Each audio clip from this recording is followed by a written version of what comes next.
Trump ने दी BRICS ममालिक को बड़ी धमकी। ब्रिक्स में बहुत से ममालिक आ जाते हैं, जिसमें पाकिस्तान, भारत, चाइना और दूसरे ममालिक जो है वो आते हैं ब्रिक्स में। तो इस तरह ट्रंप ने उनको धमकी दी है। ब्रिक्स का ये ख्याल था कि हम अब अगर हम तिजारत करेंगे एक दूसरे के साथ तो हम अपनी ही करेंसी में ही करेंगे, ना कि डॉलर में करेंगे। जिसकी वजह से अब ट्रंप ने उनको धमकी दे दिया है कि अगर आपने हमारी करेंसी में जो है ट्रेड ना किया और अपनी करेंसी में ट्रेड करने की कोशिश की तो ये आपके लिए अच्छा नहीं होगा। मेरा नाम है मुर्तजा और आप देख रहे हैं दी ऑर्बिट न्यूज।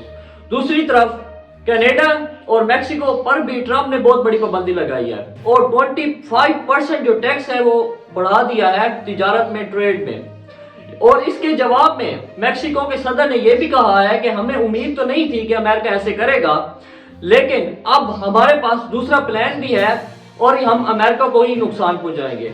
इसके साथ ही कनाडा के वजीर आजम ने भी कहा है कि हम इसका जवाब अमेरिका को सख्ती से देंगे। और उधर पनामा के सदर ने भी अमेरिका को बहुत ही बड़ा झटका दिया है। उसने कहा है कि पनामा कनाल ही हमारी है तो हम अमेरिका से बात क्यों करें इस पर। हम पनामा कनाल जो है वो अमेरिका के हवाले से क्यों बात करें, हम अमेरिका से बात नहीं करना चाहते। दूसरी तरफ ट्रंप के जो नए वजीर खारजा हैं उन्होंने ये भी कहा है कि ये ऑफर ग्रीनलैंड को और पनामा को हम बहुत ही अच्छी ऑफर दे रहे हैं और उनको ये मान लेनी चाहिए। हालांकि उसने ये भी कहा है कि चीन इस पर कब्जा कर लेगा, तो इससे पहले ये है हम इसको हासिल कर लें, पनामा को, पनामा कनाल को और ग्रीनलैंड को। और दूसरी तरफ अमेरिका की जो पार्लियामेंट है उसने चाइना की डीप सीक जो ऐप है उस पर मुकम्मल तौर पर जो है पाबंदी लगा दी है और बैन कर दिया है। और ये भी कहा गया है उसके ऑफिशियल की तरफ से ट्रंप के कि ये जो टेक्नोलॉजी है, डीप सीक जो ऐप है, आर्टिफिशियल इंटेलिजेंस की जो ऐप है, ये चाइना ने चैट जीपीटी से चुराई है, यानी चैट जीपीटी की कॉपी की है। तो ये उसके लिए अच्छा नहीं है और उन्होंने इस पर पाबंदी लगा दी है। जहां चैट जीपीटी वो इस वक्त पूरी दुनिया में $2 ट्रिलियन का जो है वो बिजनेस कर रही है, लेकिन दूसरी तरफ चाइना की ऐप जो डीप सीक है इस वक्त 10 से 15 ट्रिलियन डॉलर का जो बिजनेस कर रही है। इसीलिए अमेरिका को ये बात चुभ रही है। दूसरी तरफ पाकिस्तान के ISI के चीफ इस वक्त तुर्की पहुंचे हैं और उन्होंने वहां एंटी तालिबान जो मेंबर्स हैं उनसे मुलाकात करने का कहा है और साथ में ISIS यानी दैश के ग्रुप के साथ भी मुलाकात करने का कहा गया है। यानी इसका मकसद ये है ताकि वो उनसे मुलाकात कर तालिबान पर कुछ जो है दबाव डाल सके। और अगर बात तुर्की की हो रही है तो इस वक्त तुर्की ने फैसला किया है कि हम अपने ही मुल्क में 16 साल से कम बच्चों को टेक्नोलॉजी का इस्तेमाल नहीं करने देंगे। 16 साल से जो जायद बच्चे हैं वो टेक्नोलॉजी का इस्तेमाल कर सकते हैं और उससे कम उम्र नहीं इस्तेमाल कर सकते। और जो 2 दिन पहले वाकया पेश आया था अमेरिका में, जिसमें एक पैसेंजर जहाज था और दूसरी तरफ से हेलीकॉप्टर जो था वो आपस में टकराए थे और समंदर में गिर गए थे, तो अभी तक इसकी वजह तो पता नहीं चली, लेकिन उस पैसेंजर जहाज में 65 लोग थे और वो 65 के 65 लोग जो है मारे जा चुके हैं। अब उनकी लाशें जो है वो बाहर निकाल ली हैं और पता ये चला है कि वो पैसेंजर जहाज जो चलाने वाली वो एक खातून थी। और उधर इजिप्ट यानी मिस्र में आग लगी है और मिस्र को बहुत ही ज्यादा नुकसान हुआ है।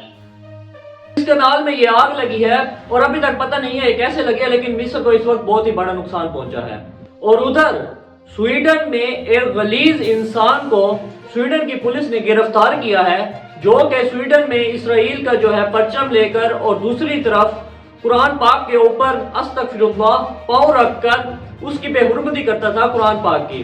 तो अब जब वो टिकटॉक पर लाइव बैठा था तो किसी तरह पुलिस ने उस पर जो है हमला कर दिया है और उसको ना पकड़ लिया और कहा यह जा रहा है कि अब उसको मार दिया गया है। और चाइना भी अपने आप को मजबूत करने में लगा हुआ है। चाइना ने अपने ही मुल्क में एक जो है हेडक्वार्टर बनाया है, मिलिट्री हेडक्वार्टर, जो कि अमेरिकन जो पेंटागन है उससे भी बड़ा हेडक्वार्टर, 10 गुना बड़ा हेडक्वार्टर बनाया है, जिससे वो तमाम अपने मुल्क की आर्मी और मिलिट्री यानी उसको लीड करेगा। और ये अमेरिका के लिए बड़ा नुकसान है। सैटेलाइट इमेज से अमेरिका को ये पता चला है और इसके साथ ये इतना मजबूत है कि अगर इस पर एटमी हमला किया जाए, यानी अंडरग्राउंड है, अगर इस पर एटमी हमला किया जाए तो उस पर किसी किस्म का कोई असर नहीं होगा। और दूसरी तरफ آرمینیا نے یہ کہا ہے کہ ہم آذربائیجان سے جو ہے وہ دوستی کرنا چاہتے ہیں. ان کے حالات پہلے خراب تھے اور جنگ چل رہی تھی کچھ سال پہلے، آپ کو پتا ہے. تو اب آرمینیا نے یہ کہا ہے کہ ہم آذربائیجان سے دوستی کرنا چاہتے ہیں. اور دوسری طرف یورپ نے بھی ایک بڑا امریکہ کو دھچکا لگایا. یورپ نے یہ کہا ہے کہ ہم رشیا سے آئل اور گیس جو ہے وہ دوبارہ سے لیں گے. اور ساتھ ہی ہنگری نے بھی رشیا کا ساتھ دیتے ہوئے یہ کہا ہے کہ اگر یورپ میں کسی نے بھی رشیا کے خلاف کوئی پابندی لگائی تو ہم اس کو نہیں مانیں گے اور اس کے خلاف ایکشن لیں گے. اور رشیا نے بھی اپنے ہی ملک میں ایک دہشت گرد کو گرفتار کیا ہے جو کہ رشیا کو نقصان پہنچانے والا تھا، لیکن کچھ نہیں ہوا. اور رشیا یوکرین کی جنگ میں جو امریکن فوجی تھے جو کہ یوکرین میں موجود تھے اور یوکرین کی طرف سے لڑ رہے تھے، اب رشیا نے 10 امریکی فوجی سپاہی یعنی ان کو مار دیا ہے، جس سے امریکہ کو بہت ہی نقصان پہنچا ہے. اور رشیا نے یوکرین کے علاقے سمی کے علاقے میں یوکرین پر بڑا حملہ کیا ہے جس میں 8 یوکرینی مارے گئے ہیں. اور دوسری طرف رشیا کے جو فائٹر جیٹ ہیں اور جو ایٹمی ہتھیار لے جانے کی صلاحیت رکھتے ہیں وہ اس وقت جاپان کے اوپر جو ہے وہ فلائی کر رہے تھے جاپان کے سمندر میں، جس کی وجہ سے اب امریکہ، جاپان اور جرمنی، فرانس اور یہ ان کو ایک بڑا دھچکا لگا ہے اور وہ شوق میں ہیں. اور ساتھ ہی امریکہ کے وزیر خارجہ نے یہ بھی کہا ہے کہ یوکرین اور رشیا کی جنگ میں جو یوکرین کو جو نقصان پہنچا ہے، یوکرین تقریباً ہم سے 100 سال جو ہے وہ پیچھے چلا گیا ہے. اور دوسری طرف فلپینز جو ہے وہ چائنا کو لالچ دیتے ہوئے یہ کہا ہے چائنا کو کہ اگر چائنا کا بیہیویئر ہمارے ساتھ اگر ٹھیک ہو جائے تو جو میزائل جو امریکہ نے تعینات کی ہیں فلپینز میں چائنا کے خلاف، فلپینز ان میزائل کو جو ہے وہ ختم کر دے گا، ان کو اپنے ملک سے جو ہے وہ باہر نکال دے گا، جو کہ چائنا کے لیے فائدہ بھی ہے لیکن ایک طرف سے وہ اسے لالچ دے رہا ہے. انٹرنیشنل نیوز میں آج کے لیے اتنا ہی.